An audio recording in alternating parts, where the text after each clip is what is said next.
आज पहले प्रमोशन का क्वेश्चन देख लेते हैं।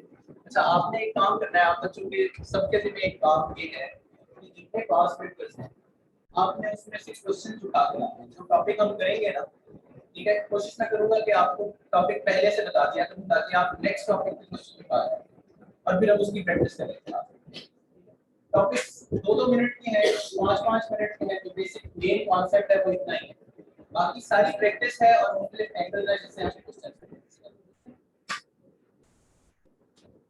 पहला है प्रोपोर्शन। प्रोपोर्शन क्या होता है? कोई भी चीज जो दूसरी चीज के ऊपर डिपेंडेंट होती है, ठीक है, दो सिमिलर क्वांटिटीज और दो मुख्तलिफ इंटरवल्स के अंदर उसकी जो वैल्यूज में डिफरेंस होता है, ठीक है, उस रिलेशन को हम कहते हैं प्रोपोर्शन। फॉर एग्जांपल, अच्छा, और प्रोपोर्शन होता है दो तरह का, डायरेक्ट प्रोपोर्शन और इनवर्स प्रोपोर्शन। डायरेक्ट क्या होता है और इनवर्स क्या होता है? जी कोई बच्चा? ये प्रोपोर्शन का साइन होता है, ठीक है। ए प्रोपोर्शन बी का क्या मतलब है? A is directly proportional to B, और A proportion to 1 over B का क्या मतलब है? Inversely proportional. और ए कोई भी चीज हो सकती है। For example, number of X is directly proportional to amount in hand, amount you have या amount in hand, ठीक है। ये उतने ही ज्यादा आप अंडे परचेज कर सकते हैं जितनी आपके पास अमाउंट होगी, ठीक है। और इनवर्सली प्रोपोर्शनल क्या है? जितने नंबर ऑफ वर्कर्स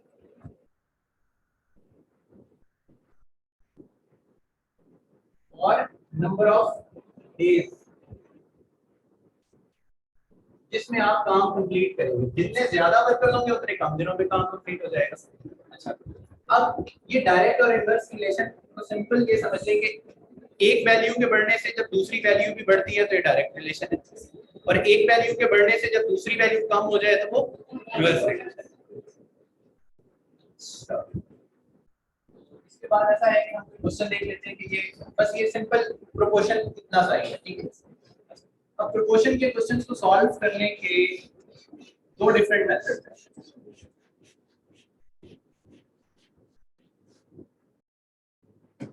अच्छा, अब डायरेक्ट प्रोपोर्शन एक है मेथड, ये a ratio b proportion c ratio d। अब ये कहाँ पे आप यूज करते हैं? जहाँ पे आपको चार क्वांटिटीज इस फॉर्म में गिवन हो, ठीक है। लेकिन जैसे ही आपके पास तीन क्वांटिटीज आ जाती है, a ratio b ratio c, ठीक है, b ratio c ratio f, जैसे ही आपके पास तीन क्वांटिटीज आ जाती हैं आपके पास फॉर्मूला चेंज हो जाता है, ठीक है। हम कोशिश करेंगे कि हम उस मेथड से क्वेश्चंस को सॉल्व करें जिनसे ये क्वेश्चंस भी हो जाए और ये क्वेश्चंस भी हो जाए। लेकिन अगर आपको लगे कि यार हमें ये क्वेश्चन आना, इस मेथड से भी क्वेश्चन करना आना चाहिए, तो हम इस मेथड को करते हैं, ठीक है, जिसमें product of means and product of extremes होता है। लेकिन इसमें भी आपको डायरेक्ट और इनवर्स रिलेशन को फिर भी देखना पड़ेगा।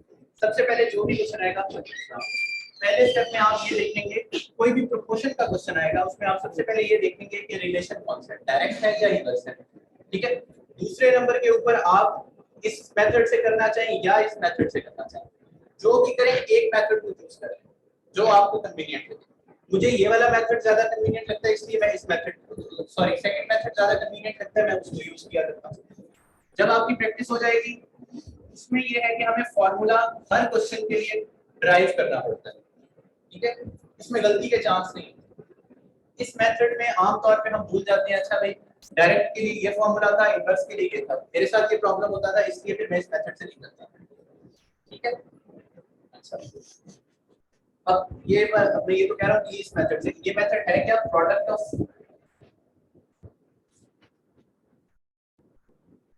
Means is equal to product of extreme. अब मीन क्या होता है और एक्सट्रीम क्या होता है? जी कोई बच्चा बताएगा? मीन की वैल्यूज कौन सी है और एक्सट्रीम की वैल्यू कौन सी है? ये दरमियान वाले मीन्स है और ये एक्सट्रीम, ठीक हो गया। एक्सट्रीम जो एक्सट्रीम एंड्स पे, ठीक है, इससे याद कर लें, और मीन्स जो दरमियान में। अब इसको कैसे करते हैं? AD is equal to BC। इसमें से जो भी वैल्यू आपने फाइंड की, आपका फॉर्मूला आ गया। जो भी वैल्यू फाइंड करनी है उसको एक साइड पे कर ले, फॉर एग्जांपल D फाइंड करना है, तो बी सी ओवर ए आपके पास बी की वैल्यू आ जाएगी। अगर आपने इसमें ए फाइंड करना है तो क्या करेंगे, ए को एक साइड पे रख लें, बाकी चीजों को दूसरी साइड पे ले, ये आपके पास ए की वैल्यू आ जाएगी। बी फाइंड करना है तो क्या करेंगे, बी को एक साइड पे रख लें, डिवाइड कर दें, ये आपके पास फॉर्मूला आ जाएगा। अगर आपको कोई भी स्टेप समझ में नहीं आएगा तो आप हैंड रेज करके फौरन क्वेश्चन पूछ लेंगे, सर ये बात समझ में नहीं आई, चाहे जितना ही बेसिक, ठीक है। चलो अभी चलते हैं जिस मेथड से आप क्वेश्चन सॉल्व करना चाहते हैं।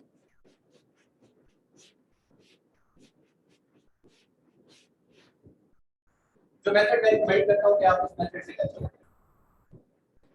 इसमें ये है कि सबसे पहले तो ये बात आपको क्लियर हो कि a प्रोपोर्शनल टू b क्या चीज है और a प्रोपोर्शनल टू 1 पर b क्या चीज है।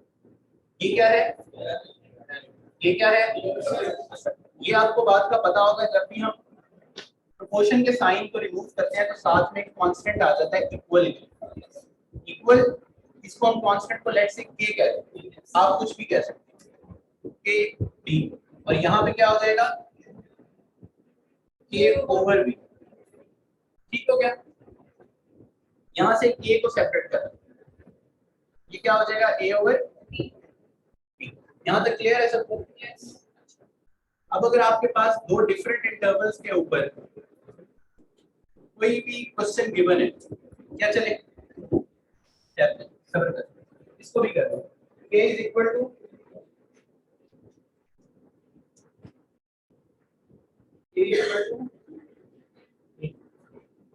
ये आपके पास फॉर्मूला आ गया इसी का, बस और ये आ गया डायरेक्ट। दीदी पूछें, लैपटॉप की वजह से। अच्छा कोई आगे चेयर, इधर आ जाए आप, चेयर खाली है ना, ये आगे है। और किसी को कोई लैपटॉप की वजह से? अच्छा चले, अच्छा यहाँ तक क्लियर है सबको? कोई हम क्वेश्चन करते हैं, ठीक है, आगे उसके बाद आप या चले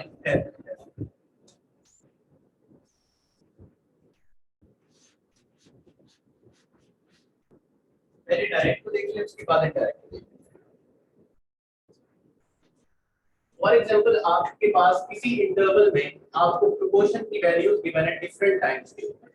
फॉर एग्जांपल एक है a1 a2 b1 और b2।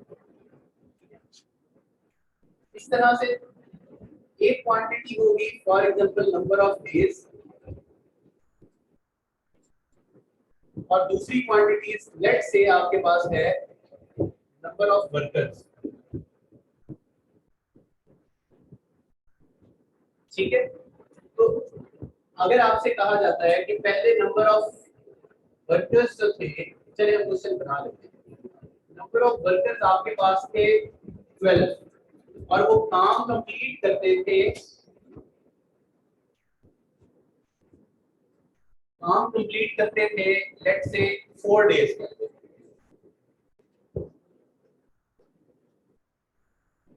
12 वर्कर्स हैं और कितने दिन में काम कंप्लीट कर रहे हैं, 4 डेज। अब नंबर ऑफ वर्कर्स जो है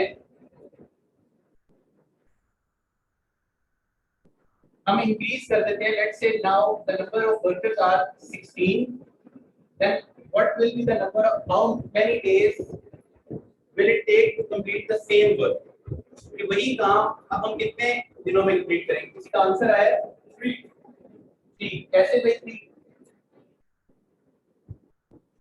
फाइंड कैसे किया, कैसे फाइंड किया, 3 आ गया, 12 सिर्फ 4 48 है, 16 सिर्फ 3 48। बिल्कुल ठीक है, लेकिन आपको कैसे पता चला कि हमने डिवाइड करना है या मल्टीप्लाई करना है? उसको एक्सप्लेन नहीं कर सकते आप। देखिए हर चीज को हम एक्सप्लेन कर सकते हैं, लेकिन हम इनका आंसर हो सकता है ठीक हो, अभी मैंने चेक नहीं किया, लेकिन कुछ चीजें बार बार पढ़ के हमारे जहन में बैठ जाती है। जिस तरह हम ड्राइविंग, हमें पता है कि हमें इस तरह से ड्राइव करना है, अब हम बार बार ये नहीं सोचते कि पहले गियर लगाएंगे फिर क्लच दबाएंगे, वो आदत हो चुकी है, लेकिन मेथड सेम रहता है, वही फॉर्मूला है, अब हम उस फॉर्मूले को यूज करके करते हैं। ये डायरेक्ट का है, सबसे पहले ये देखें कि ये क्वेश्चन डायरेक्ट रिलेशन का है या इनवर्स रिलेशन का है।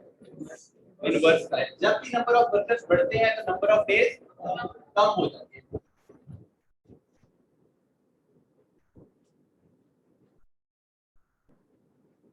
तो नंबर ऑफ वर्कर्स को मैं कहता हूं W।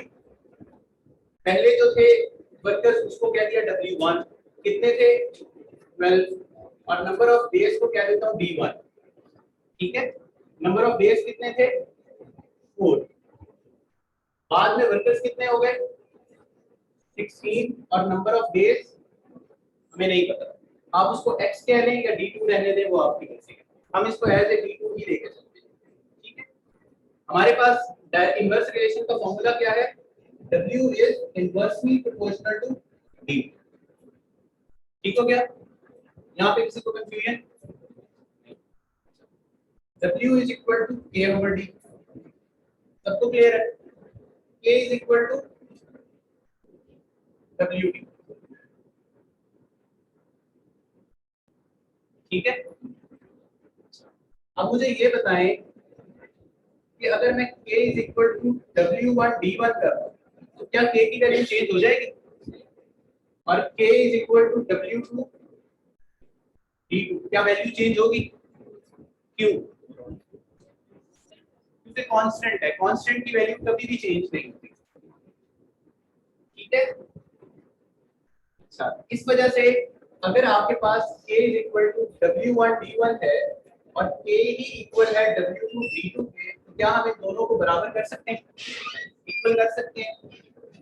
W1 D1 equal to W2 D2। ठीक है, क्लियर है सबको। अब ये आपका एक्चुअल फॉर्मूला है जिसको यूज करके आप वैल्यूज फाइंड करेंगे। ये सारे जो स्टेप्स हमने किए हैं ये वाले, ये सिर्फ इस फॉर्मूले के तक पहुंचने के लिए किए। ठीक है, अब आप इसमें डायरेक्ट वैल्यूज को पुट करें और आंसर फाइंड कर लें। W कितना है 12, डेज कितने हैं 4, W2 कितने हैं 16 और डेज कितने हैं 8। यहाँ से D2 आप फाइंड आउट करें, 12 into 4 over 16, 4 4 और 3 डेज। कितने दिन आ गए 3 डेज। काम कितने दिन में कंप्लीट करेंगे 16 वर्कर्स 3 दिन।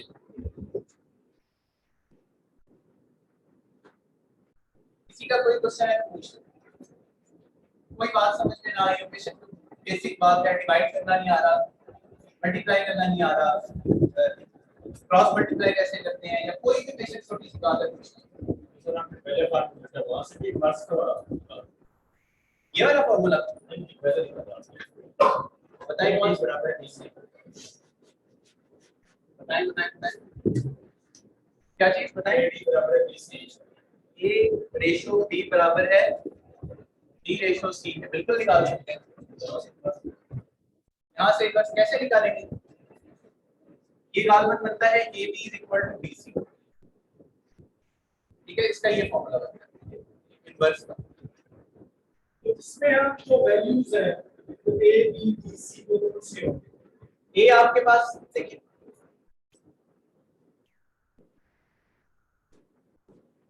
इस तरह लिख लें, या A1 B1 question A2 B2 इस तरह लिख लीजिए की बात है। जो हमने ये आपने फार्मूला बताया कि W1 B1 is equal to W2 B2, तो इसमें हमने कांस्टेंट का कोई यूज नहीं किया, तो ये डायरेक्ट फार्मूला आपने जो बताया कांस्टेंट तो जरूरी था। कांस्टेंट इसलिए जरूरी था ताकि हम इस फॉर्मूले तक पहुंच सकें, बस उसका यूज और कोई भी नहीं है। ठीक है, डायरेक्ट के केस में। अच्छा अब एक और बात, चलें आगे आपका और मजीद आंसर क्लियर हो जाएगा जब हम 3 वैल्यूज को सॉल्व करेंगे। ठीक है, और किसी का क्वेश्चन, अब हम ऐसा करते हैं कि कोई क्वेश्चन सॉल्व करते हैं proper.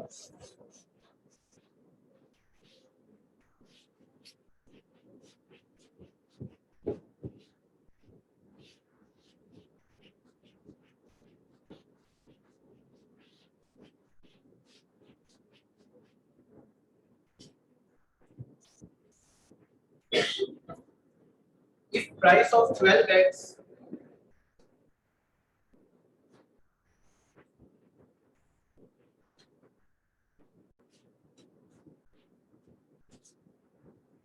is rupees 96. How many eggs can be bought with rupees 80?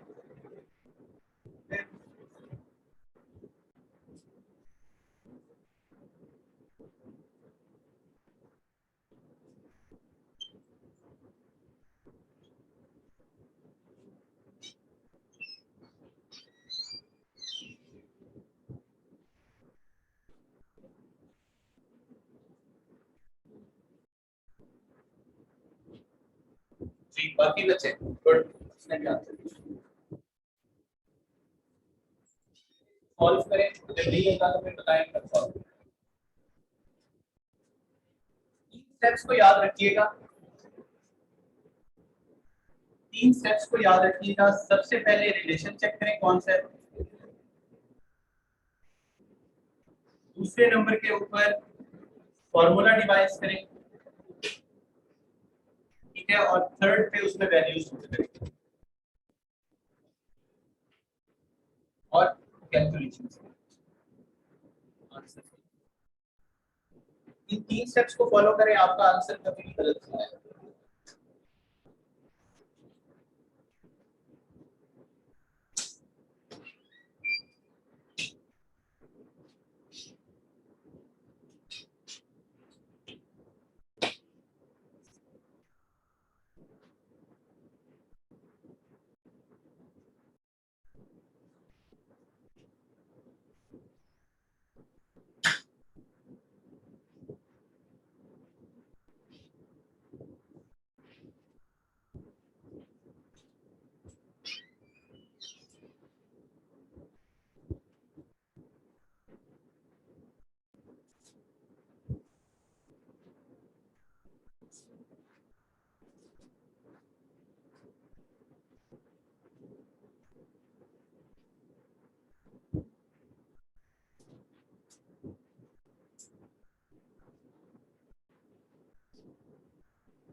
ये वाला क्वेश्चन पहले करें फिर दूसरे।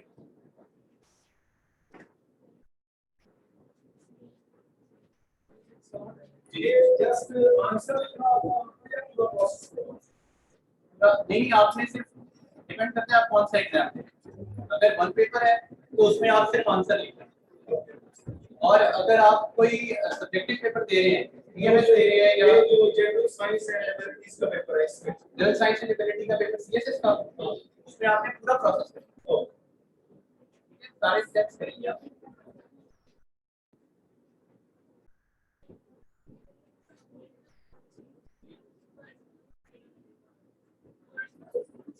ये आप बताएं, इसमें डायरेक्ट फॉर्मूला लगेगा या डायरेक्ट फॉर्मूला? क्यों डायरेक्ट लगेगा? एक बच्चा बताए ना।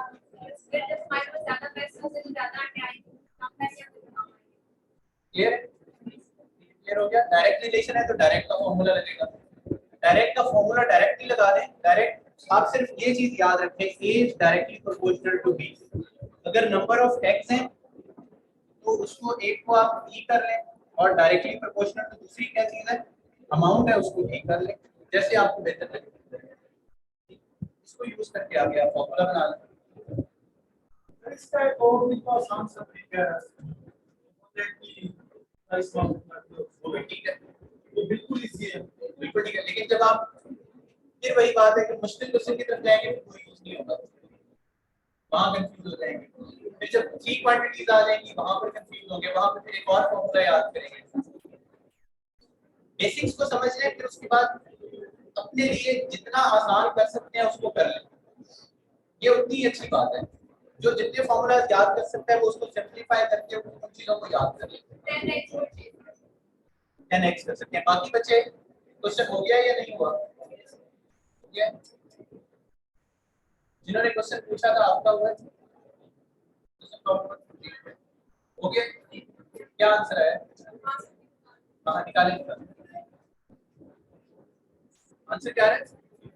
54। एक आंसर आ रहा है 10, दूसरा आंसर आ रहा है 54। अच्छा इसका बता, सॉरी सॉरी, इसका क्या है? इसका 10 दिया है, ठीक है। एक दो बचे हुए और सारों का हो गया क्वेश्चन, या सॉल्व करें? करें इधर से, करें सॉल्व करें। किसी ने सर कर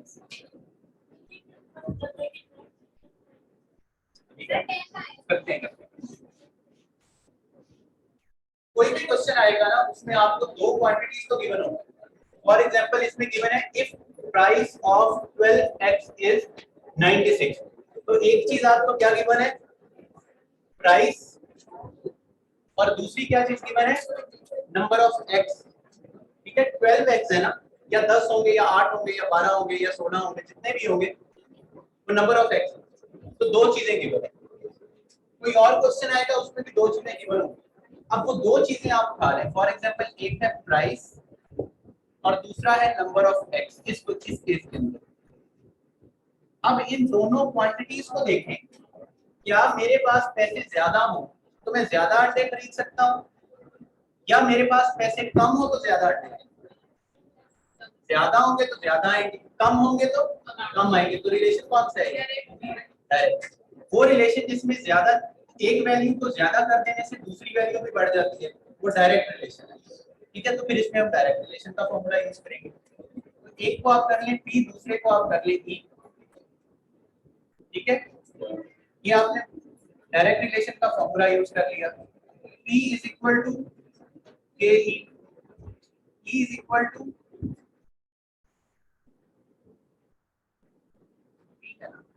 P ओवर E। ये आपके पास फॉर्मूला आ गया। अब आपको ये पता है कि कांस्टेंट हम किस लिए यूज करते हैं, तो यहाँ से आप डायरेक्ट अगला स्टेप कर सकते हैं। तो ये है कि P1 over E1 is equal to P2 over E2। ठीक हो गया। इस फॉर्मूले को यूज करके आप क्वेश्चन को सॉल्व कर लें। अच्छा, अब मैं ये यहाँ पे कह रहा हूँ, ये इस क्वेश्चन का आंसर नहीं है, इसी का आंसर है।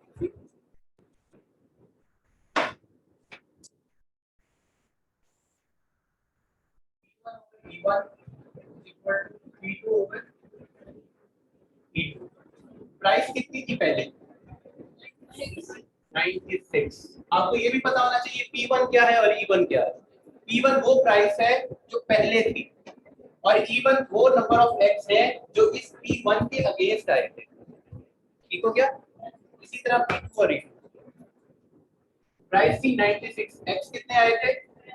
12, इज इक्वल टू प्राइस कितनी हो गई है? 80, नंबर ऑफ एक्स कितने हो जाएंगे? आपको नहीं पता, उसको हम कहते हैं E2। यहाँ से अगर आपने फाइंड करना है तो कैसे करेंगे? इसको क्रॉस मल्टीप्लाई करेंगे। 96 E2 is equal to 80 into 12।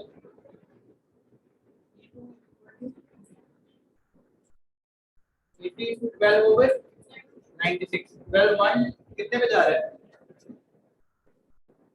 6 पे।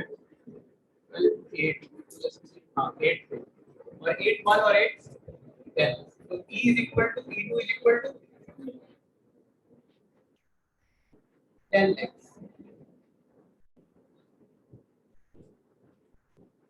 क्लियर है? किसी को समझ में ना आया, कोई बात समझ में ना आई, किसी चल रही है नहीं? सबको क्लियर है?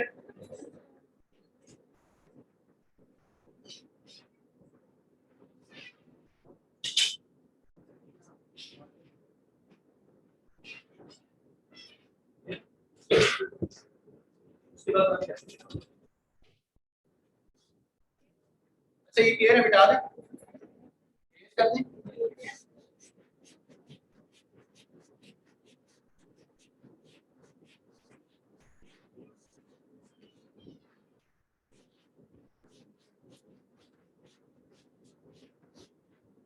इस क्वेश्चन की तरफ आ जाए।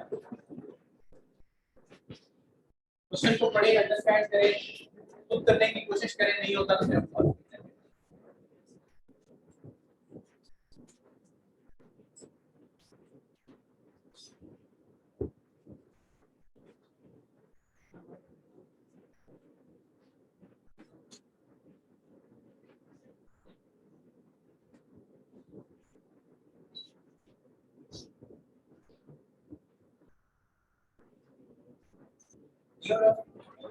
ये वाला कर लिया, आंसर बताइए कितना आ रहा है।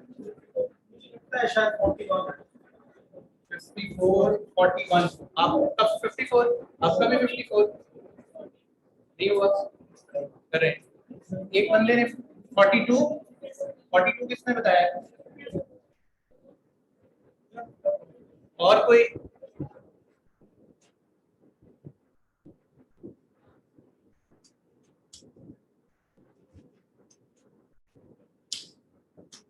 बाकी किसी बच्चे ने?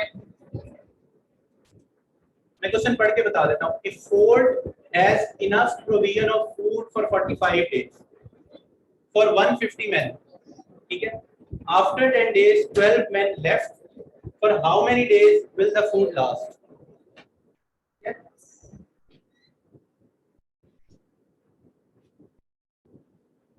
एक फोर्ट में 150 आदमियों का के लिए 45 दिन का खाना मौजूद था। 10 दिन के बाद 25 आदमी वहां से चले जाते हैं। अब ये बताएं कि खाना कितने दिन चलेगा, ये क्वेश्चन है।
जी, ये क्वांटिटीज नहीं है, ये बच्चों ने आंसर बताया, मैंने बोले। जी जी जी, बिल्कुल है। अब आपने ये देखना है कि आपने कौन सी वैल्यू कंप्यूट करनी है और कौन सी नहीं करनी, ठीक है। कोई बात नहीं है, जिसको नहीं समझ में आ रहा सॉल्व कर लेते हैं। जी अभी करते हैं।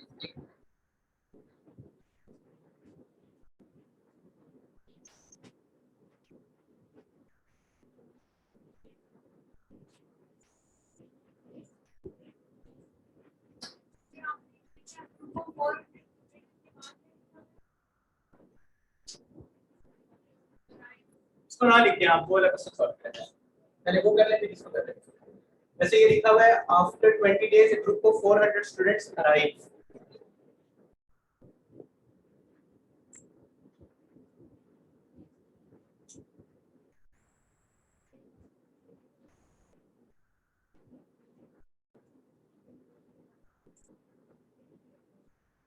इसका हुआ है क्वेश्चन सॉल्व।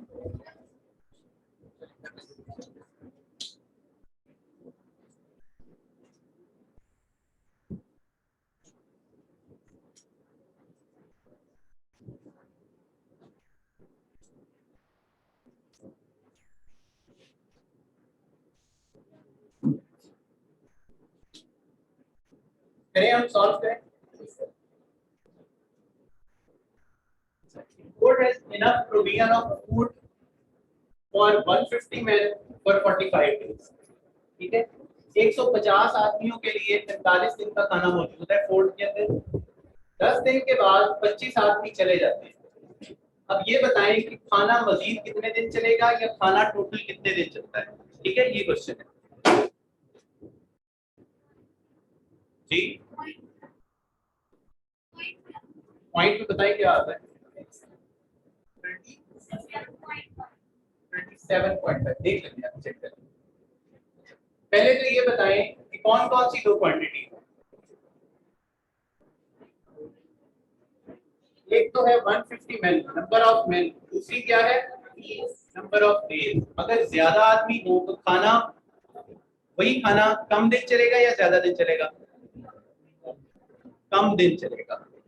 और अगर कम आदमी हो तो खाना ज्यादा दिन चलेगा। कौन सा रिलेशन है, इनवर्स रिलेशन। इनवर्स को इनडायरेक्ट नहीं कहते हैं, ठीक है। तो कौन कौन सी दो चीजें हैं, मेन और days, for which the food will last. ठीक है, 1/d। फॉर्मूला क्या बनेगा, k/d। k is equal to md। ठीक है, ये आपके पास फॉर्मूला बन गया। अब अगला स्टेप आपको पता है कैसे करना है, m1d1 is equal to m2d, direct कर दो। ठीक है, इसमें वैल्यूज को पुट करना है। अब हमने देखना ये है कि हमें कौन सी वैल्यूज को पुट करना है।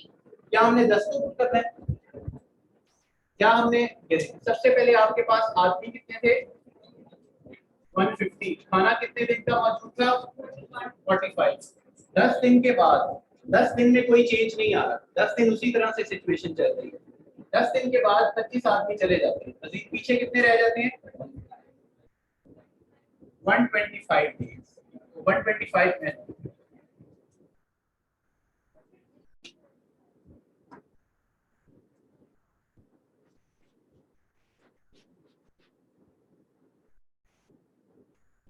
आदमी रह जाते हैं 125। 10 दिन के बाद -10 करेंगे, पीछे दिन कितने रह गए 35। मतलब ये है कि अगर 125 आदमी, अगर वही 150 आदमी खाना खाते रहते तो खाना मजीद कितने दिन चलता 35 डेज, क्योंकि 10 दिन तो वो पहले से गुजार चुके थे। अब 25 आदमी जा चुके हैं तो अब यकीनन कोई ना कोई चेंज आएगा। पिछले 10 दिन में कोई चेंज आएगा, आएगा। ये देखिए ना, पहले 45 थे, 10 दिन के बाद, 10 दिन के बाद 25 आदमी यहाँ से चले गए, तो 10 दिन तो कोई चेंज नहीं ना आया। इन 25 आदमियों का अगले 35 डेज पे असर पड़ेगा ना, पिछले 35, पिछले 10 डेज पे असर तो नहीं पड़ेगा। तो अब ये बताएं कि M1 में आप क्या बुक करेंगे, कितने आदमी हैं। पहले 10 दिन तो सेम सिचुएशन चलती रही जो वो बता रहे थे, उसमें कोई चेंज नहीं है। अब अगर ये देखिए, अगर 150 आदमी होते और वो खाना खाते रहते तो खाना मजीद कितने दिन चलता 35 दिन। लेकिन अब आदमी कितने हो गए हैं 125, तो खाना मजीद कितने दिन चलेगा 0 दिन। ये बात समझ में आई है, क्लियर है। इसको सॉल्व करें, आंसर बताएं।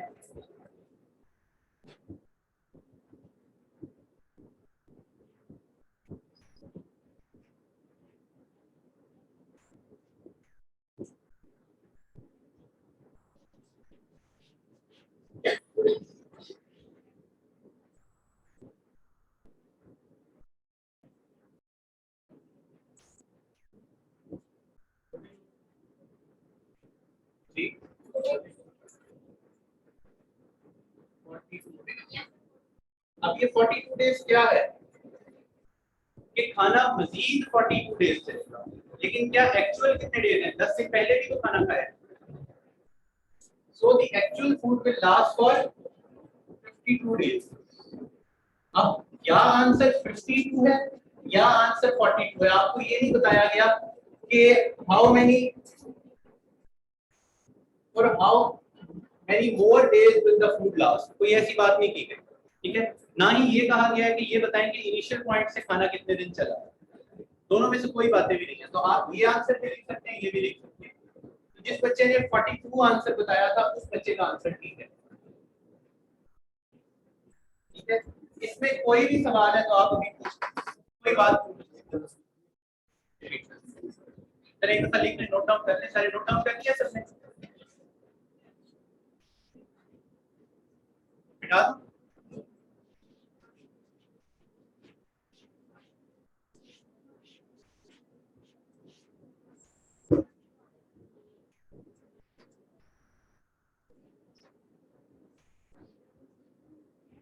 ये बात क्लियर है यहाँ तक? यहाँ तक तो किसी को कोई मसला नहीं है। अच्छा, इससे पहले हमने कोई एक क्वेश्चन किया था सिंपल सा एक्स वाला, वो बताएं क्या था? वैल्यूज बता दें।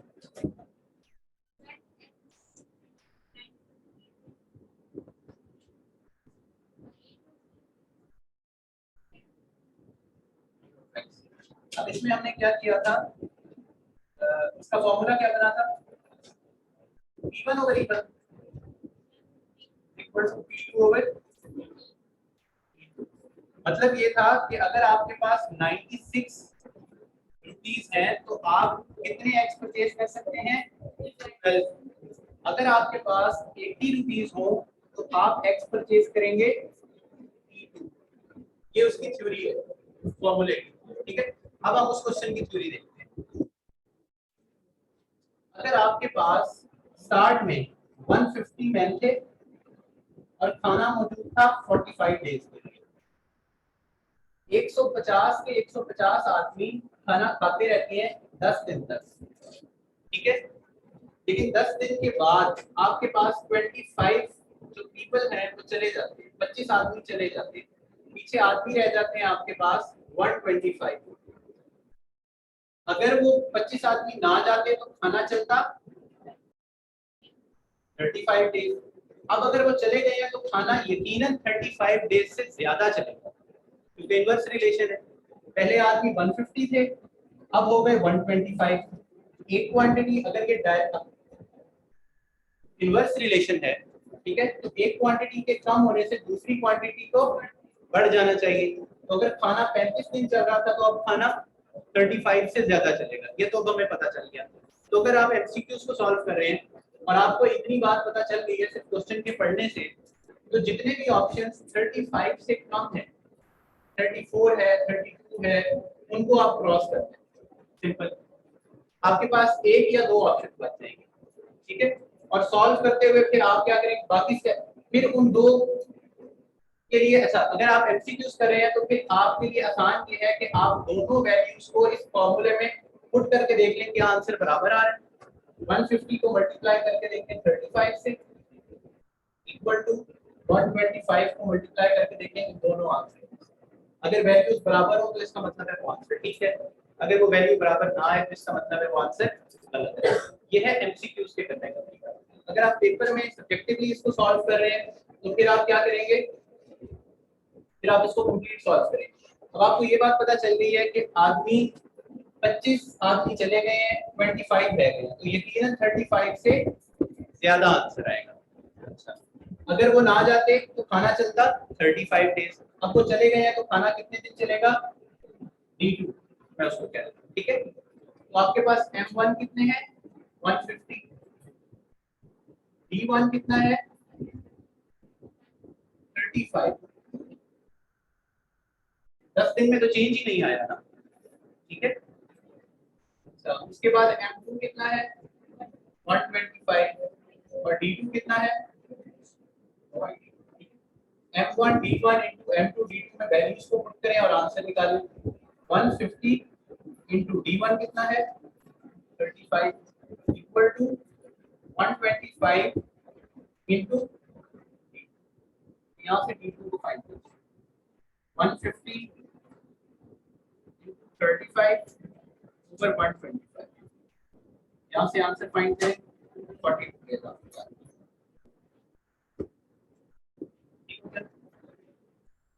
सबको क्लियर है? किसी का कोई भी क्वेश्चन हो तो पूछ लें। सबको क्लियर है? जैसे इरेज कर दो।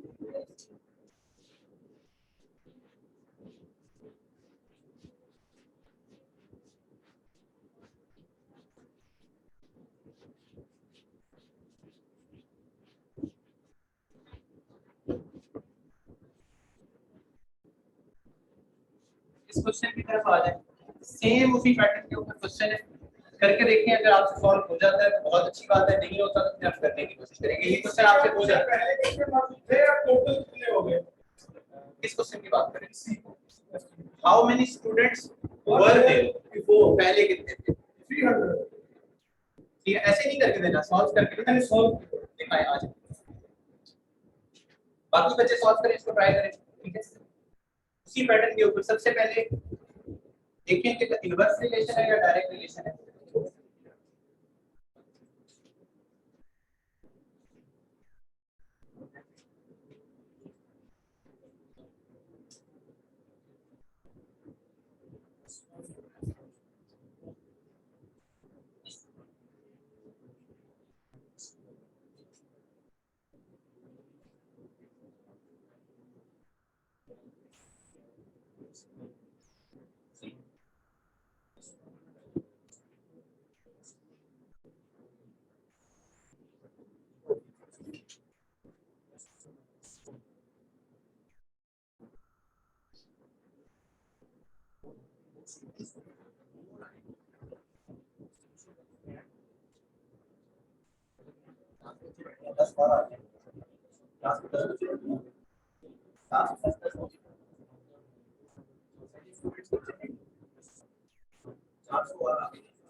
जितने भी मॉड्यूल थे ना, इसके लिए पावर दिन का खाना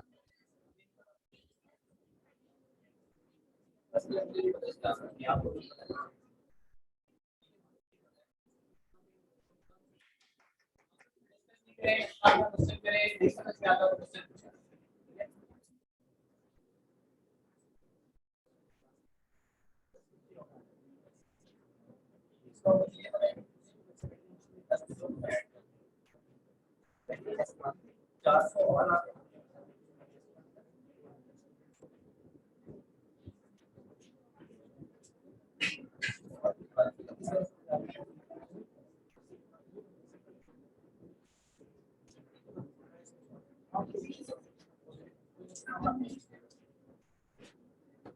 किसी ने सॉल्व किया, आंसर निकाला है?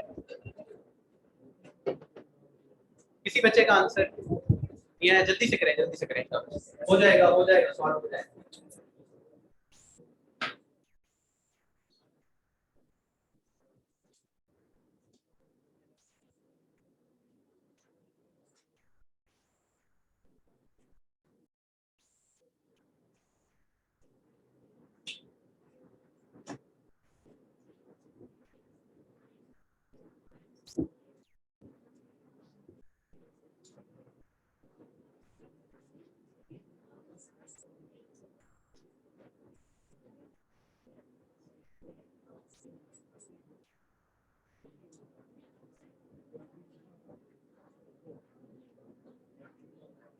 ओके, क्या आंसर है? 300। 300 देखिए आ गया।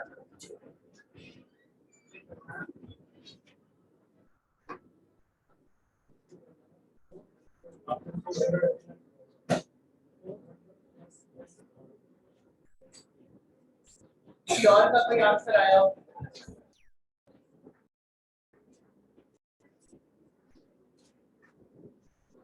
कर रहे हैं, कोशिश करें, अगर हो रहा है तो करें, हो रहा है तो करें।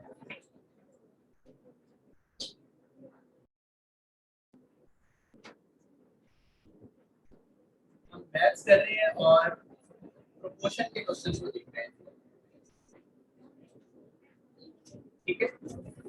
और इससे पहले हमने डायरेक्ट और इनवर्स रिलेशन देखा है, कौन सा होता है और क्या होता है और इनके क्वेश्चंस को किस तरह से सॉल्व करते हैं, ठीक है।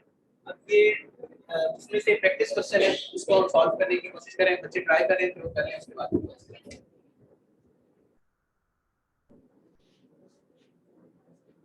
किसी और का कोई आंसर आया हो? इसका आया यही आंसर, दो बच्चों का यही आंसर आ रहा है, और किसी का?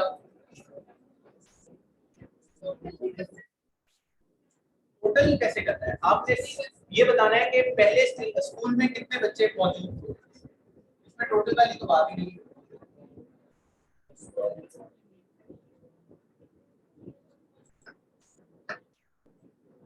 करें, सॉल्व करें, नहीं हो रहा तो ना सॉल्व करने की बात आ रही है ना आंसर की बात आ रही है। सॉल्व करें या कर रहे हैं?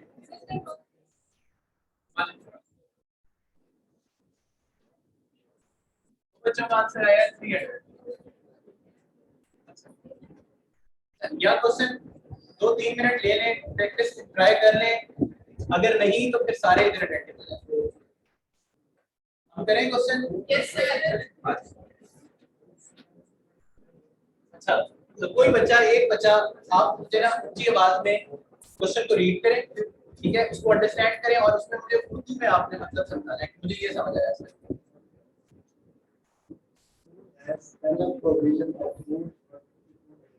ये सारे बच्चे एक बात सुने,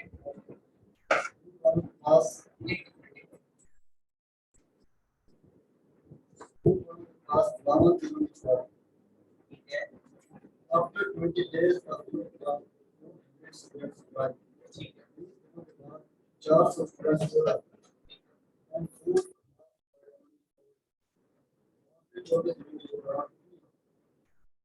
दोबारा दोबारा दोबारा दोबारा पढ़ें, दोबारा बताएं, खुद से पढ़ें, आहिस्ता आवाज में पढ़ें, मुझे समझाए सर।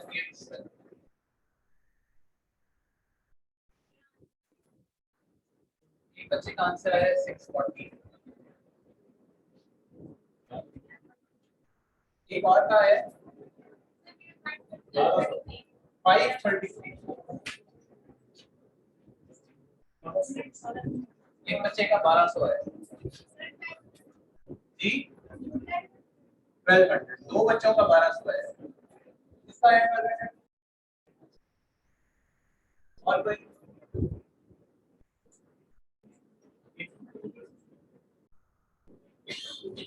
दूसरा समझाए क्या कहें? 20 दिनों के बाद 400 स्टूडेंट्स आते हैं।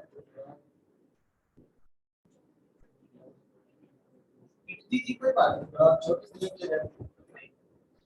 वो कहते हैं कि स्कूल में ना जितने भी स्टूडेंट्स हैं उनके लिए 52 डेज का खाना मौजूद है, ठीक है। 400 स्टूडेंट्स 20 दिन के बाद और आ जाते हैं, तो खाना मजीद 24 दिन और चलता है, ठीक है? पहले 20 दिन अलग, उसके बाद 24 दिन खाना और चलता है।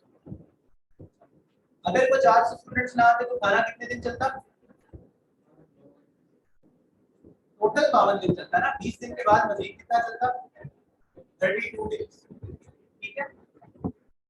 How many students were there in the school initially, ये सवाल है कि भाई इनिशियली स्कूल में कितने बच्चे थे, ठीक है। दो क्वांटिटीज है, कौन कौन सी बताएं? स्टूडेंट्स, और दूसरी क्या है? Number of days for which the food will last. दो क्वांटिटी है, एक है नंबर ऑफ स्टूडेंट्स और दूसरी क्या चीज है? डायरेक्ट प्रोपोर्शनल या inverse? Number of days for which the food will last, इसको मैं कह देता हूं s is proportional to 1/d। किसी को कोई इशू तो नहीं है? a is equal to sd s1 d1 is equal to s2 d2। यहां तक किसी को कोई मसला हो? सबको क्लियर है? यस, सबको क्लियर है? आपको क्लियर है?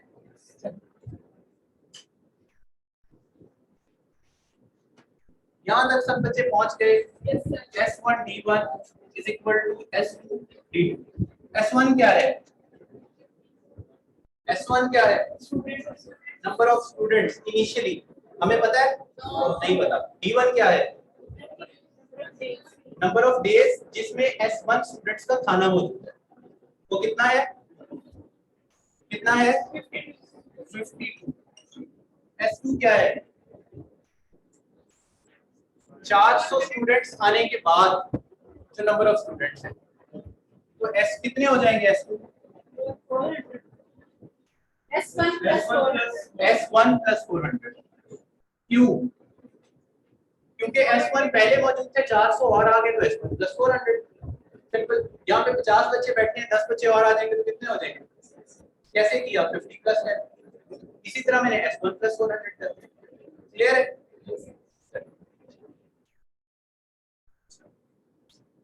D2 कितना है? खाना मजीद कितने दिन चला था? 24 दिन। कितना? 24। अच्छा, अब ये बताएं कि S1 स्टूडेंट्स के लिए खाना कितने दिन का मौजूद था? 52। 20 डेज में कोई चेंज आया? नहीं। तो मजीद कितने दिन चलता? क्योंकि ये भी मजीद में गिवन है तो ये वैल्यू भी मजीद में आपको पता होना चाहिए। 32। क्लियर है ये बात? क्लियर है सबको? अब इसमें पुट कर दे फॉर्मूला में। S1 कितना खाना है? 32 days is equal to S2 कितना है? S1 plus 400। और खाना कितने दिन का है? कितने दिन चला था? 24 डेज।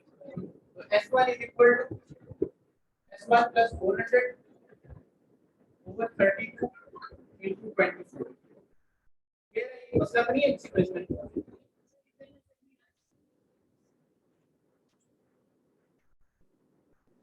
वैसे ही ऊपर कर।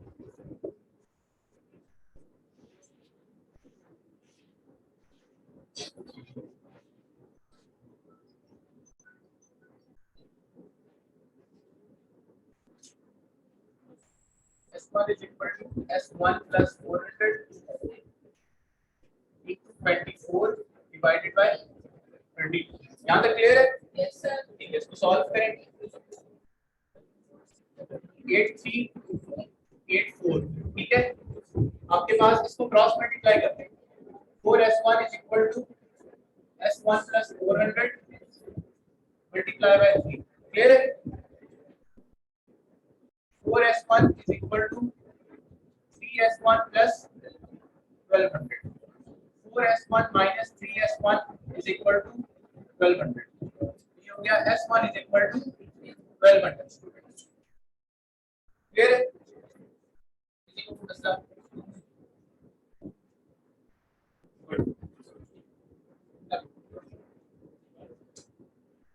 और किसी का आया था गाना?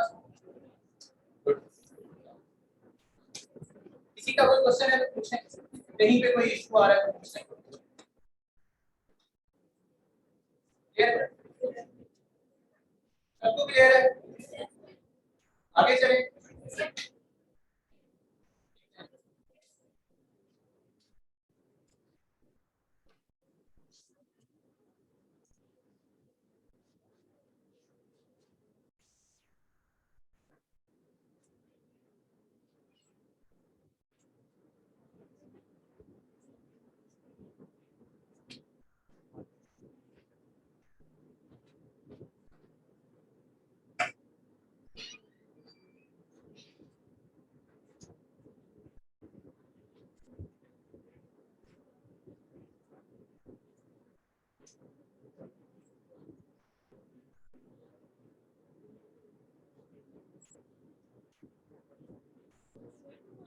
करने का भी तो मेथड होता है कि वो तो आपने इनिशियल में बनाई लोकेशन फिर वैल्यूज पुट करोगे एक दूसरे के इक्वल आए आंसर से।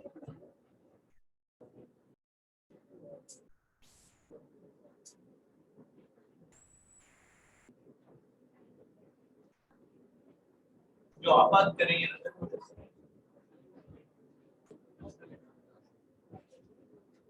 एक फॉर्मूला है s is equal to a for example a की वैल्यू है 3 b की वैल्यू है 2 ये आपको पता है आपने s की वैल्यू फाइंड करनी है आप क्या करेंगे s is equal to ab 2 into 3 equal to 6 s क्या आ गया 6 अब आप कह रहे हैं कि इसको हम चेक करें तो वापस फॉर्मूले में वैल्यू पुट करें आंसर सेम आएगा वो तो सेम ही आएगा क्योंकि उसी फॉर्मूले से ड्राइव किया है लेकिन हमारा आंसर गलत था अगर आपका आंसर गलत निकला है सर कि इक्वल नहीं आता अगर आपका आंसर फॉर एग्जांपल आपका आंसर इसमें गलत निकलेगा नहीं मुझे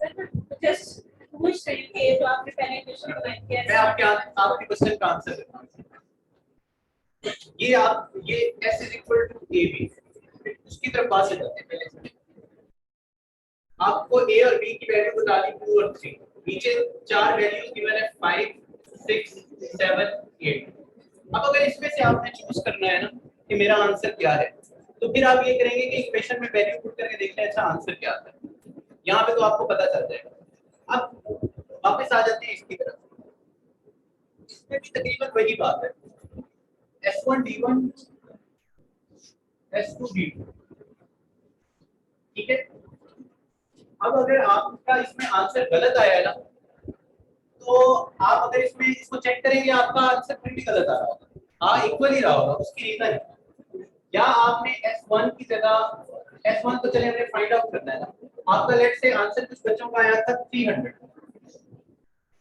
किसका आंसर आया था 300 आपने d1 की क्या वैल्यू ली थी सर मैंने s1 को प्लस नहीं किया था बाकी सारा कुछ नहीं किया था d1 आपने लिया था 32 और s2 की जगह आपने लिख दिया था 400 और d2 की जगह आपने लिख दिया था 24 ऐसे ही है ठीक है अब ये दोनों चीजें बराबर आ जाएंगी क्यों क्योंकि आपने ये वैल्यू ही गलत अचीव की है इस क्वेश्चन में कोई ऐसी चीज ही नहीं है तो आंसर तो आपका फिर भी बराबर आ रहा है 32 को 300 से मल्टीप्लाई करके क्या आंसर अपना एमसीक्यू का आंसर चेक नहीं कर सकते ये गलत है अगर आप एमसीक्यूज कर रहे हैं तो फिर उसका आंसर चेक करने का तरीका यही है कि s1 d1 equal to s2 d2 में वैल्यू पुट करें लेकिन आपको ये भी पता होना चाहिए d1 क्या है d2 क्या है s2 क्या है ये कोई ऐसा क्वेश्चन नहीं है जिसमें कि आपका आंसर सॉल्व करने की वजह से गलत है जहां पे सॉल्यूशन प्रॉब्लम होता है वहां पे आप उसी फॉर्मूले में वापस पुट करके ऐसे क्वेश्चंस आएंगे जिसमें हम आपको पता चल जाएगा कि इस ये वाले वो क्वेश्चन है जिसमें हम वापस चेक नहीं कर सकते इसमें चेक करने का कोई तरीका नहीं है इसमें बस यही तरीका है कि आपको ये पता चल सकता है कि अगर नंबर ऑफ स्टूडेंट्स जो है नंबर ऑफ स्टूडेंट्स पहले आपके पास s1 है अब आपके पास s1 प्लस 400 इंक्रीज हुआ है तो नंबर ऑफ डेज जो है ये मस्ट डिक्रीज जैसे इतना ही बदल जस्ट इतना ही पता चलेगा अब आपको ये पता है कि आपके पास जो लास्ट था चला था वो 24 डेज चला था ठीक है और इनिशियली आपके पास अगर ना होता तो 14 दिन चलता 32 डेज 32 डेज चलता इसका क्या मतलब है डेज आपके कम हो गए तो इसका मतलब है student should be more than before बस इतनी बात आपको पता चलती और ये भी एमसीक्यूज के लिए अच्छा किसी का और कोई क्वेश्चन आगे चले अब हम आ जाते हैं रेशियो पे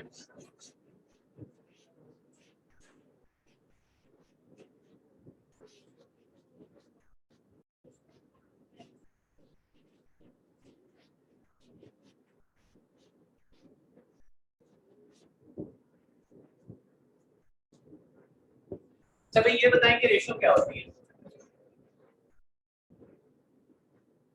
रेशियो क्या होती है मिकदार क्वांटिटी है रेशियो क्या है अच्छा रेशियो ना कोई भी दो वैल्यूज है ना उनकी जो सिंपलीफाइड फॉर्म है उसको हम रेशियो कहते हैं ठीक है फॉर एग्जांपल अगर आपके पास वही नंबर ऑफ x 96 है उसमें कितने x आ रहे हैं 12 तो इनकी रेशियो आपस में क्या होगी 96 डिवाइडेड बाय 12 यस ठीक है ये इसको सॉल्व करें सिंपल सिंपलीफाई करें कितना होता है 4 3 are 4 1s are और 4 4s are तो 14/3 is the most simplified form इसके बाद आंसर सर ये गलत किया क्या गलत किया है तो मेरा 8 और 96 ठीक है सही है। तो 24 होगा जो आपने 14 का सही कह रहे हैं आप, सही कह रहे हैं।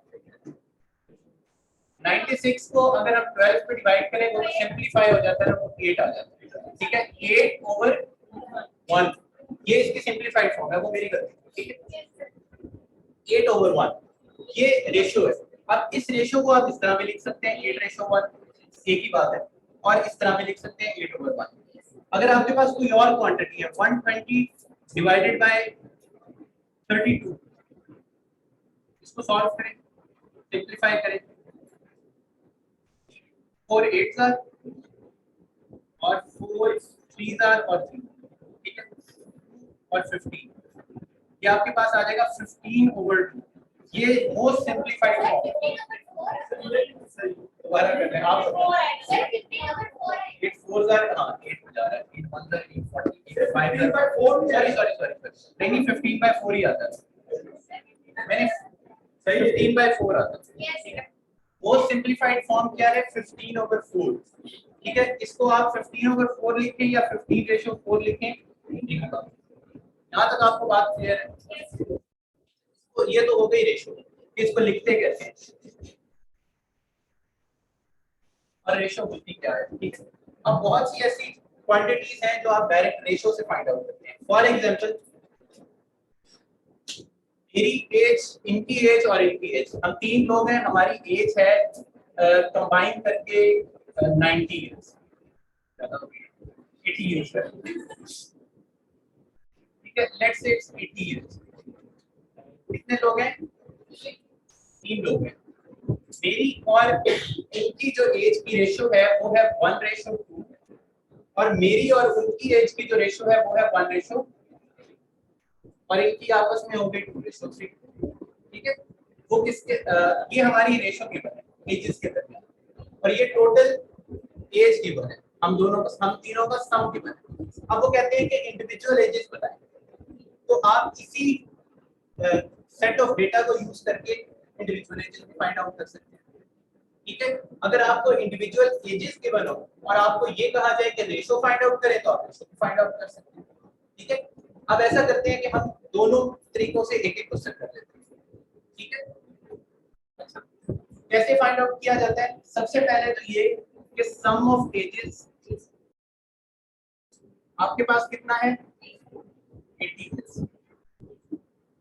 सम ऑफ एजेस किसके बराबर होता है? इंडिविजुअल एजेस का सम। मेरी एज, उनकी एज और इनकी एज को ऐड कर दें तो आपके पास सम ऑफ एज आ जाएगी।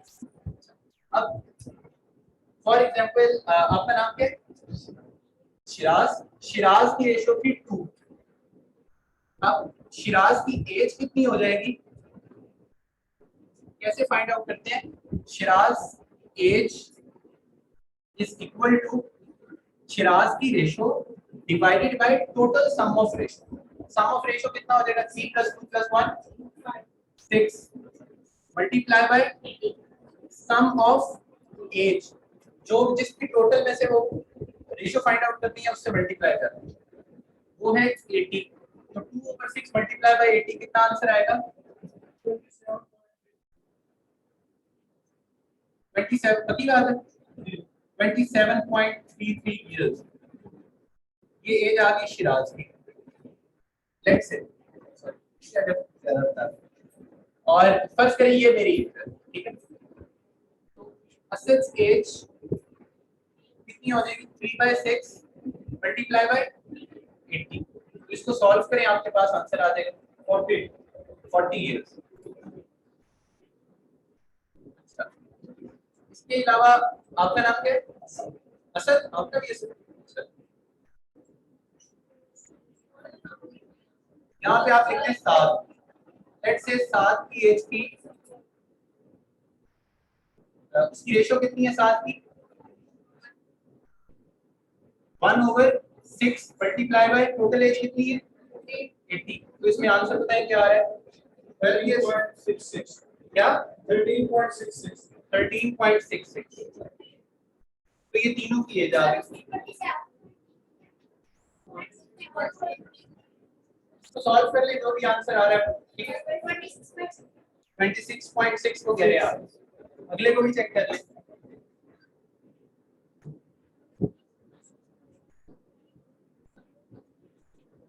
इसको भी चेक कर लें और इसको भी देख लें।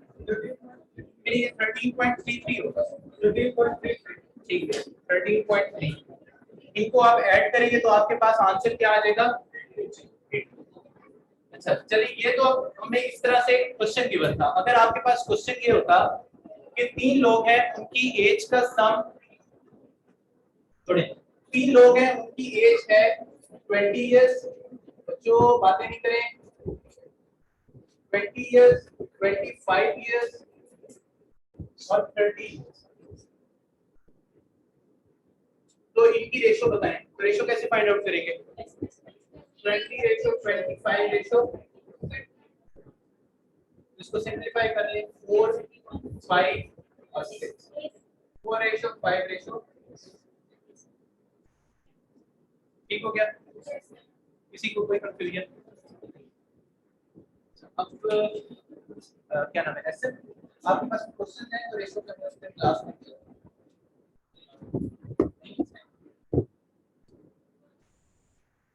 बस सिर्फ एक आधा क्वेश्चन और कर लेते हैं। स्टेटमेंट वाला करवा दें। हाँ, कोई स्टेटमेंट वाला किसी बच्चे के पास रेशो का कोई क्वेश्चन है? नहीं है? चलिए मैं देखता हूँ, शायद मेरे पास नहीं है। अच्छा ऐसा करते हैं, सुनिए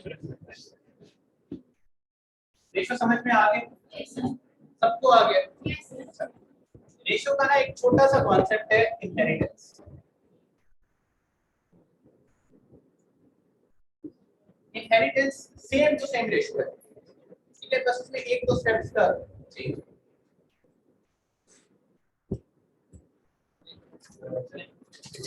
सबसे पहले इनहेरिटेंस में आप क्या करते हैं?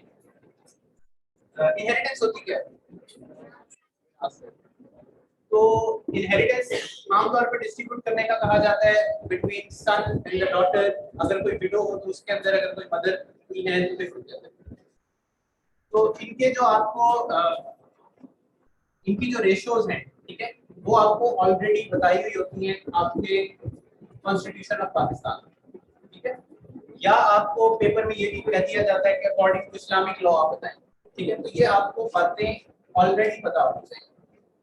तो आपकी जो इनहेरिटेंस डिस्ट्रीब्यूट होती है according to constitution of Pakistan, वो उसकी रेशो सन और डॉटर की जो रेशो है वो है 2:1, ठीक है। और मदर का जो शेयर है मैं वो दोबारा आपको देख के बता देता हूँ, बट आई गेस इट्स 1/6। 1/8 दोबारा देख 1/6 किसका है? वो होगा शेयर ऑफ विडो। विडो का 1/8। शेयर ऑफ मदर क्या है? शेयर ऑफ मदर 1/6 है और विडो शेयर ऑफ विडो जो है वो 1/8। अच्छा, ठीक है, देख ले। अगर हस्बैंड लाइफ है तो 1/6, और अगर डेथ हुई है तो फिर आएगा 1/8।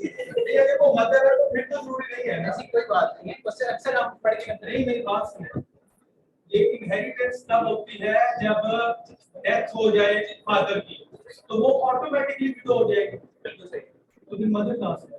मदर और एग्जांपल फॉर मेरी डेथ हो जाए, मेरी बात सुने, सुन ले। फॉर एग्जांपल मेरी डेथ हो जाए तो मेरी जो वाइफ है वो मेरी विडो है, और जो मेरी मदर है वो तो मदर ही है ना, उनको भी शेयर करना है। मोस्टली ऐसा नहीं आता, मोस्टली फादर की तरफ से आता है सीएसएस में कि फादर की तरफ से वो इनहेरिटेंस को डिवाइड करेंगे, सन की तरफ से बहुत कम आता है। आप बिल्कुल सही कह रहे हैं, लेकिन बात औकात ऐसा क्वेश्चन भी आ जाता है जिसमें आपके पास मदर का शेयर भी आपको गिवन होता है। ठीक है, अच्छा बहुत से ऐसे केसेस हैं जो आगे कॉम्प्लेक्स केसेस भी हैं, ठीक है, वो भी आप एक दफा कॉन्स्टिट्यूशन को उठा के उसमें एक दफा रीड कर लीजिएगा। हो सकता है ये 1/8 हो, मुझे याद ना सही आ रहा हो, ठीक है, आप इसको एक दफा क्रॉस वेरीफाई भी कर लीजिएगा। गूगल पे जाके लिखें share of mother according to constitution of Pakistan, share of widow according to constitution of Pakistan, ठीक है। अच्छा, वो जो आप बात कर रहे हैं ना, वो बात बिल्कुल ठीक कर रहे हैं, बस वो समझा नहीं पा रहे थे बात को। वो आमतौर पे ये होता है कि अगर कोई क्या नाम है, हस्बैंड वाइफ है ना, ठीक है, पेरेंट्स उनके अगर नहीं भी हैं, हस्बैंड जो, अगर हस्बैंड की फॉर एग्जांपल डेथ हो गई है और आगे उनके बच्चे नहीं है, ठीक है, ना सन है ना डॉटर है, तो फिर उनकी विरासत का क्या होगा? फिर भी जाएगी ना किसी में डिस्ट्रीब्यूट होगी। अगर पेरेंट्स अलाइव है तो कुछ हिस्सा पेरेंट्स की तरफ जाता है और कुछ इनके जो भाई बहन होते हैं उनकी तरफ जाता है और विडो की तरफ जाता है। ठीक हो गया? वाइफ की डेथ हो जाए तो कुछ हस्बैंड की तरफ जाता है, कुछ पेरेंट्स को जाता है और कुछ बहन भाई को चला जाता है। तो ये बहुत से मुख्तलिफ केसेस हैं, उन केसेस को एक दफा आप रीड कर लीजिएगा सिर्फ। ठीक हो गया? जो मोस्ट सिंपल केस है और जो आमतौर पर पेपर में क्वेश्चन किया जाता है, हम उसको देखते हैं। ठीक है? तो यही पूछना चाह रहे थे कि अगर बच्चे ना हो तो फिर किस तरह से डिस्ट्रीब्यूट, तो बस को समझा नहीं पा रहे। जैसे बच्चे ना हो फिर प्रॉपर्टी कहाँ जाएगी? 1/4 मिलेगा उसको, वीडियो को, बिल्कुल सही है। और बाकी भी उसके भाई हो गया बहन। बिल्कुल, तो जिस तरह वो कह रहे हैं, ठीक है, वो आप मेरा ख्याल है उसको यही क्वेश्चन पूछना चाह रहे थे, बस वो अल्फाज में थोड़ी। ठीक है, अच्छा आगे आ जाए, हम क्वेश्चन की तरफ चलते हैं। अच्छा, ये शेयर्स आपने देख लिए। इनहेरिटेंस डिस्ट्रीब्यूट जब की जाती है ना, सबसे पहले आप देखते हैं कि क्या कुछ फ्यूनरल एक्सपेंसेस तो नहीं हुए।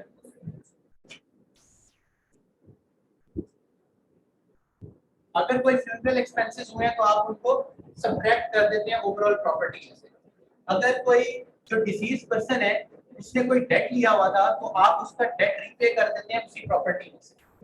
ठीक है, उसको भी माइनस कर देते हैं। उसके बाद आप क्या करते हैं, उसके बाद जो शेयर्स आपको डायरेक्ट गिवन है, for example share of mother है, अगर मदर अलाइव है, या फिर आप चलिए मदर को एक दफा रहने दें, शेयर ऑफ विडो जो है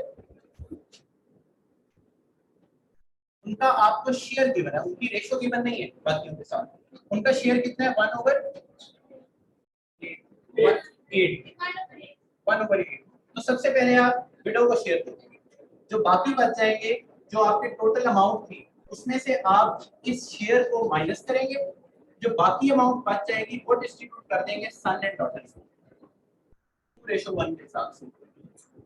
ठीक है, ये स्टेप्स नोट डाउन कर लें, ये क्वेश्चन हम करके देख लेते हैं, आइडिया हो जाएगा कि किस तरह से। ठीक है, ये नोट डाउन करें।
ये 500 है, 5000, 5000।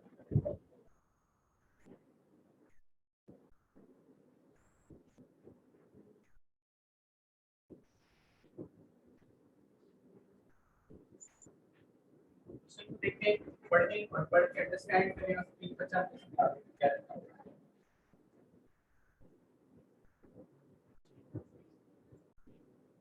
लास्ट लाइन नजर नहीं आ रही?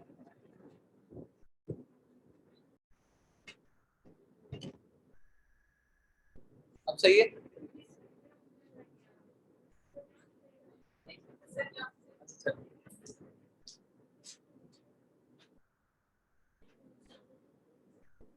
क्वेश्चन को पढ़ें, अंडरस्टैंड करें और एक बच्चा ऊंची आवाज में मुझे समझा दें।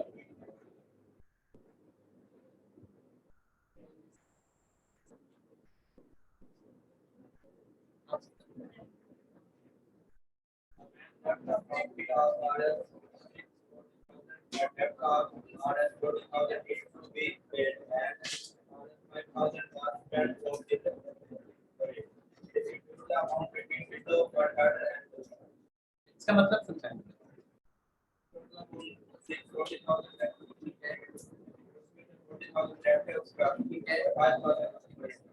ठीक है, किस किस के अंदर डिस्ट्रीब्यूट करेंगे?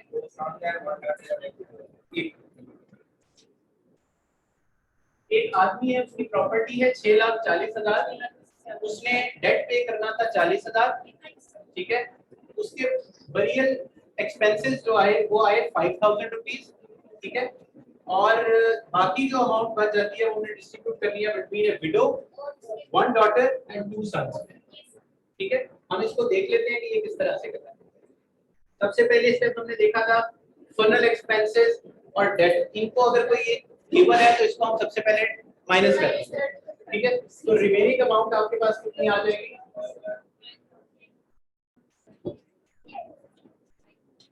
जी क्वेश्चन पूछे ऊंची आवाज में, ठीक है, आवाज आई थी।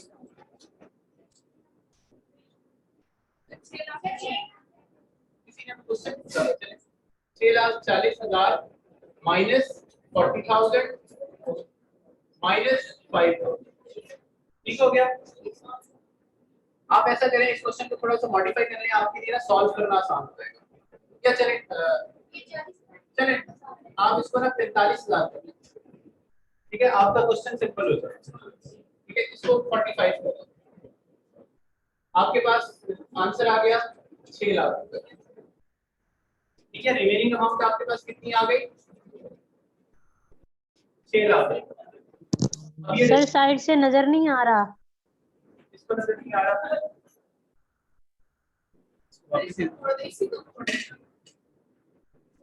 वो असल में बच्चे और भी लेक्चर ले रहे हैं, मैंने थोड़े 40 कर, ठीक है।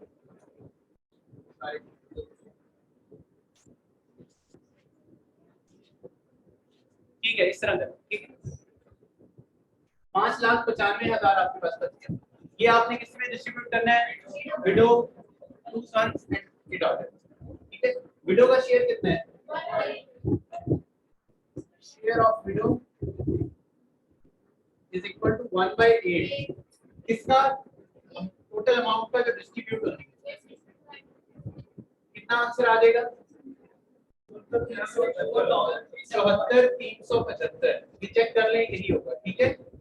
74,375 रुपीज, ठीक है। अब आपने बाकी जो अमाउंट है वो डिस्ट्रीब्यूट किस में करनी है? 2 बेटों में और एक बेटे में। ये वाली जो अमाउंट है उसको आप सब्ट्रैक्ट कर देंगे इसमें से। क्यों करेंगे? क्योंकि अगर आप ये नहीं करेंगे तो असल में आप इसी अमाउंट को 2 में डिस्ट्रीब्यूट कर देंगे, तो इसका शेयर कहां से आएगा? ठीक है, तो ये वाली अमाउंट आप इसमें से माइनस करें, 595,000 माइनस 74,300। जी दोबारा बताएं। जी 20,000, ठीक हो गया। 5,20,625 रुपीज, ये आपने डिस्ट्रीब्यूट करना है बिटवीन, ये है रिमेनिंग अमाउंट, ठीक है, between two sons and a daughter. एक बेटे का शेयर कितना है? दूसरे का भी 2 और एक डॉटर का 1, S1 S2 1 बेटी, 2 बेटे थे और एक बेटी थी, ऐसा ही है, ठीक है। ये उनके शेयर आ गए, तो शेयर ऑफ डॉटर कितना हो जाएगा?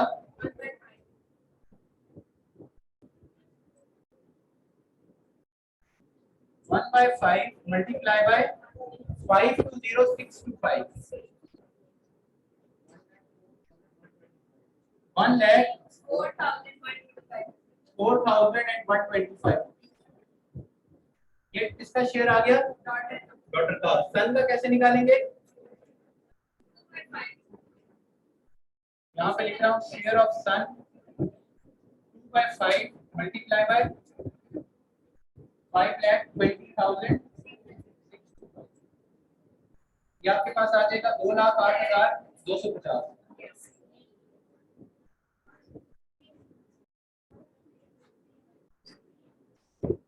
दूसरे बेटे का शेयर भी इतना ही आएगा। ठीक हो गया? कोई क्वेश्चन नजर नहीं आ रहा? सर ये रिपीट करते हैं भाई आप सीधी क्या रिपीट करते हैं? मैं करता हूं। यहाँ पे लिख रहा हूँ मैं दोबारा से, यहाँ देखो, यहाँ से नीचे से दोबारा लिख रहा हूँ 5,20,000 6 to 5 है, but 5 6 to 5। ये रिमेनिंग अमाउंट आपके पास थी विडो को पैसे, विडो का शेयर उनको देने के बाद, ये उनकी रिमेनिंग अमाउंट बच गई। ये आपने डॉटर को शेयर देना है, दो बेटों को देना है, S1 S2 और डॉटर। इनकी रेशो क्या है? 2:1। तो शेयर ऑफ डॉटर कितना हो जाएगा?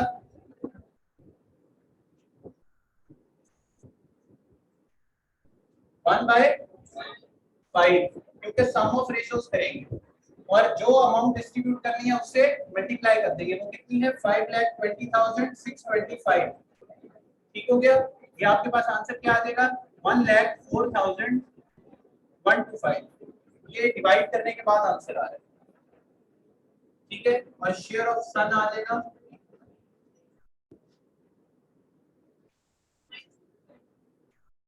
नहीं, इसमें माइनस नहीं करेंगे क्योंकि ये वाली अमाउंट आप इन तीनों में डिवाइड कर रहे हैं।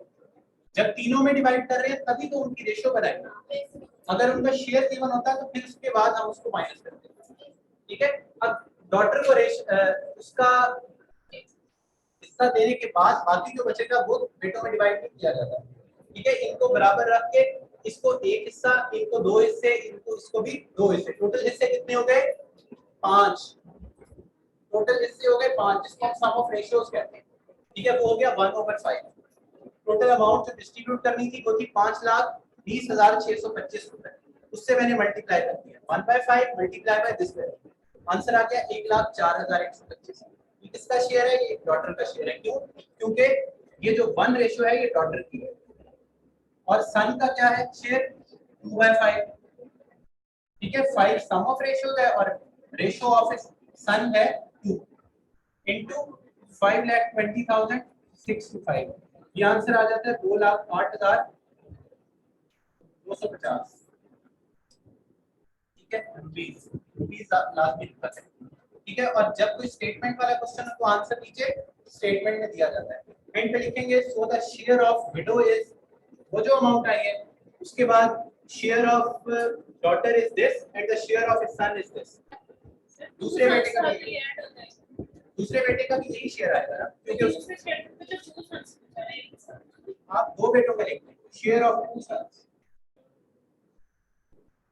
अगर आप इस तरह करना चाहते हैं आप इस तरह करें, 2 सन्स इज इक्वल टू 2 से मल्टीप्लाई कर रहे हैं सब। ठीक हो गया? दो बेटे हैं ना, तो इसमें गिवन नहीं था।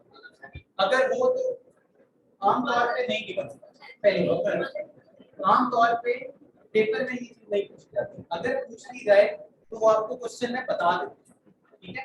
अगर ना भी बताए मैं आपको इतना बता दूं, शेयर ऑफ फादर होता है 1/6। शेयर ऑफ फादर होता है 1/6 और मदर का भी 1/6। ठीक है? आप इसको क्रॉस वेरीफाई कर लीजिएगा एक दफा। अगर जो डिसीज पर्सन है आगे उनके बच्चे ना हो तो फिर जो शेयर ऑफ मदर होता है वो 1/3 होता है। शेयर ऑफ वाइफ जो है वो 1/4 होता है। Same goes for husband. ठीक है? और शेयर ऑफ फादर होता है 1/3 और 1/4। ठीक है? वैसे ये क्वेश्चन पेपर में कभी नहीं आया कि अभी उनके बच्चे ने इतना कॉम्प्लेक्स नहीं करते। ये क्वेश्चन है, ये समझ आ गया सबको? किसी का कोई क्वेश्चन है तो पूछ लें। अच्छा, अब आप ये कीजिएगा प्रोपोर्शन के क्वेश्चन की प्रैक्टिस करें, ठीक है, रेशियो की क्वेश्चन की प्रैक्टिस करके आइएगा। नेक्स्ट क्लास में हम प्रॉफिट एंड लॉस के क्वेश्चन को देखेंगे। उसके क्वेश्चन बेहतर है कि आप पहले से निकाल आए तो ज्यादा बेहतर है, ठीक है, फिर आप उसको उनको सर सॉल्व रेशियो को एक स्टेटमेंट वाले के बाद ये रेशियो ही है। कितना सर इनहेरिटेंस ऐसा कीजिएगा, अब हो गया टाइम, ठीक है, ऊपर हो गया टाइम, 15 मिनट ऊपर हो गया। आप रेशियो के क्वेश्चन उठा रहिएगा, अगर आपसे सॉल्व नहीं हो रहे तो हम क्लास में बैठ के सॉल्व करेंगे। आप में से भी कोई बच्चा रेशियो का जो क्वेश्चन समझ में नहीं आ रहा दिया लेगा, हम क्लास में सॉल्व करेंगे, ठीक है। अगर फिर भी आप कहते हैं कि सर आप ही क्वेश्चन करवाएं तो मैं कल क्वेश्चन करा, ठीक है, प्रैक्टिस करें। किसी का कोई क्वेश्चन है तो पूछ ले अभी। चलिए, ओके, टेक केयर, अल्लाह हाफिज़।